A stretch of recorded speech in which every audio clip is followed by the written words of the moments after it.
जी तो अस्सलाम वालेकुम dear viewer, this is Ehsan Biowala. आज की अगेन नई वीडियो के अंदर आगे आगाज करते हैं हम। That one is a level of biological organisation. वो सिंपल एक वीडियो आजकल बड़ी हाईलाइट हुई लेवल से। तेरा लेवल नहीं है, ठीक है, तो आपका भी सबका लेवल है लेकिन किसी का लेवल नहीं है जो वीडियो के ऊपर तंज भी करता है। खैर, आज का लेक्चर स्टार्ट करते हैं हम लेवल ऑफ बायोलॉजिकल ऑर्गेनाइजेशन, जिसमें हमारे पास सबसे पहला जो चीज है आपने याद रखनी है पेपर के रिवर्स के अंदर, सब atomic particle particle that make up atom, particle that make up atom. अब वो छोटे छोटे इलेक्ट्रॉन, प्रोटॉन, न्यूट्रॉन हो सकते हैं। इलेक्ट्रॉन हो गया, प्रोटॉन हो गया, न्यूट्रॉन हो गया, पॉजिट्रॉन हो गया, एंटी न्यूट्रिनो हो गया। अब according to chemistry 100 such particle, chemistry से याद है, इंशाल्लाह आपको नेक्स्ट लेक्चर केमिस्ट्री के भी इंशाल्लाह अपलोड करूंगा, आप जरूर याद रखिएगा। एटम क्या होता है, ठीक है। Atom is the smallest particle of an element, smallest particle of an element, smallest particle of element और that retain the properties of that element। अब उसमें एटम्स की बात करें तो एग्जांपल आपके पास आ जाती है कार्बन, हाइड्रोजन, ऑक्सीजन, नाइट्रोजन, तमाम के तौर पर हम उसे कहते हैं दैट इज अ एग्जांपल, ठीक है। अब उसके बाद माइक्रो और मैक्रो मॉलिक्यूल। माइक्रो और मैक्रो मॉलिक्यूल बेसिकली ये हैं कि ये कॉम्बिनेशन से एक मॉलिक्यूल की जनरेट करते हैं, combinations that make up molecule, जिन्होंने मॉलिक्यूल को बनाना है, तैयार करना है, सजाना है और डेवलप करना है उसके अंदर। मिसाल के तौर पर एग्जांपल वाटर मॉलिक्यूल है, कार्बन डाइऑक्साइड, वट एवर सब, लेकिन हम इसको केमिस्ट्री के रूप से देखेंगे तो थोड़ा बहुत चेंजेस भी हो सकती हैं, ठीक है। ऑर्गेनेलिस क्या है? ऑर्गेनेलिस में हमें याद रखना है a structure within cell that performs specific function, that performs specific functions, ठीक है, जिन्होंने स्पेसिफिक फंक्शन बनाना है, तैयार करना है। अब एग्जाम्पल की बात करें, मिसाल के तौर पर माइटोकॉन्ड्रिया आ गया, मिसाल के तौर पर प्लास्टिड आ गया। उम्मीद करता हूं यहां तक बच्चों को समझ आ गई होगी, क्यों भी समझ आ गई है? ओके, और यस कमेंट में आंसर भी दीजिएगा, ठीक है।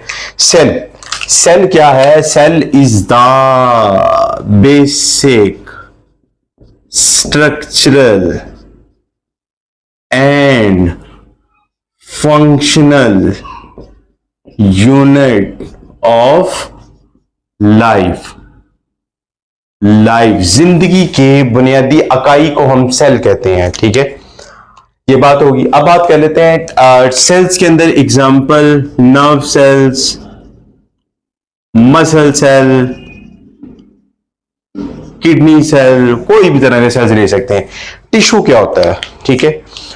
टिश्यू बेसिकली हम कहते हैं group of similar cell, group of similar cells that perform specific function, specific यानी मखसूस फंक्शन उसका हो। मखसूस हम रात ये नहीं बहुत ज्यादा, एक स्पेसिफिक फंक्शन के लिहाज से कहते हैं। टिश्यू के तौर पर हम एग्जांपल देंगे, that one is a nervous tissue, glandular tissue etcetera. अब बहुत ज्यादा जब टिश्यूज ऑर्गेनाइज फॉर्म में होंगे, ठीक है। अब इसकी अगर एक डेफिनेशन आपकी बुक से अगर हाईलाइट की जाए तो उसमें आपके पास आ जाती है यानी टू और मोर टिश्यू वर्किंग टुगेदर।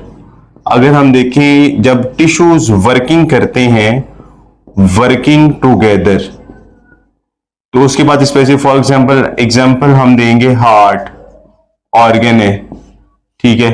मिसाल के तौर पर liver, kidney etcetera. Organ system, जब डिफरेंट ऑर्गन आपस में कंबाइन हो जाएंगे वो सिस्टम बन जाएगा, उस सिस्टम को हम कहेंगे ऑर्गन सिस्टम। मिसाल के तौर पर डाइजेस्टिव सिस्टम, मिसाल के तौर पर रेस्पिरेटरी सिस्टम, मिसाल के तौर पर रिप्रोडक्टिव सिस्टम वगैरह एटसेट्रा इसमें से। और जब सारी चीजें बन जाएंगी तो उनकी ऑर्गेनाइजेशन से बनकर एक इंसान बन जाएगा, एक इंडिविजुअल बन जाएगा। इंडिविजुअल्स के बाद हमारे पास स्पेसिफिक हो जाएगा स्पीशीज। स्पीशीज किसे कहते हैं? स्पीशीज कहते हैं a group of organism that can interbreed in nature. Interbreed in nature यानी नेचर में इंटरब्रीड करते हैं और उससे फर्टाइल ऑफस्प्रिंग पैदा होते हैं, यानी नई नस्ल का पैदा हो जाना स्पीशीज के अंदर। पॉपुलेशन क्या होती है? पॉपुलेशन बेसिकली हम कहते हैं group of organism that can live at the same place at same time. अगर हम एक ही जगह के ऊपर रह रहे हैं, मैं इसको हाईलाइट इससे से नहीं कर रहा क्योंकि आपने ये बार बार आगे भी पढ़नी है, तो वो ऑर्गेनिज्म जो एक ही जगह पर रह रहे हैं, एक ही काम करें, पॉपुलेशन कहलाएगा।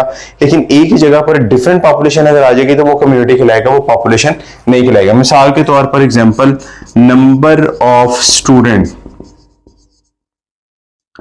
इन बायो क्लास, बस इसी की जगह number student bio and computer class हो जाएगी, तो थोड़ा सा चेंज हो जाएगा। ठीक है। इकोसिस्टम क्या होता है? इकोसिस्टम के बाद याद रखें, a community with its non living surrounding.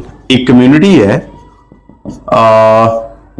With non living surrounding, इर्द गिर्द सराउंडिंग जो है वो नॉन लिविंग आ जाती है, तो उसको हम कहते हैं that one is a ecosystem.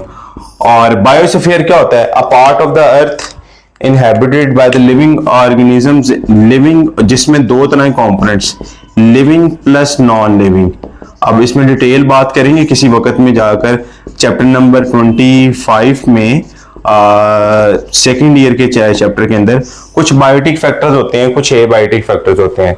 तो आज के लेक्चर में आपने वो एक पूरी रेंज पढ़ी है कि सबसे पहले subatomic particle, subatomic particle के बाद एटम, एटम के बाद माइक्रो और macro molecule, organelle, cell, tissue, organ, organ system, individual, species, population, community, ecosystem, biosphere, ये सारी की सारी डेफिनेशन विद एग्जांपल आपको बताई, इसको हाईलाइट कीजिएगा। बाज सफा इसमें कई दफा शुरू स्टार्ट में जब बच्चा पढ़ने लगता है, इसको बाज टीचर जो है लॉन्ग क्वेश्चन के तौर पर दे देता है, लेकिन खैर ये शॉर्ट के वाले से इंपॉर्टेंट, इसको आप अच्छे तरीके से याद रखिएगा। हर टॉपिक के स्टार्ट में बताता हूँ भाई शॉर्ट है या लॉन्ग है, तो जो शॉर्ट है वो शॉर्ट वाकईतन रियलिटी में है। ठीक है। इंशाल्लाह नेक्स्ट लेक्चर 5 में हम रिकॉर्डिंग में मिलते हैं। उतनी देर के लिए अल्लाह हाफिज।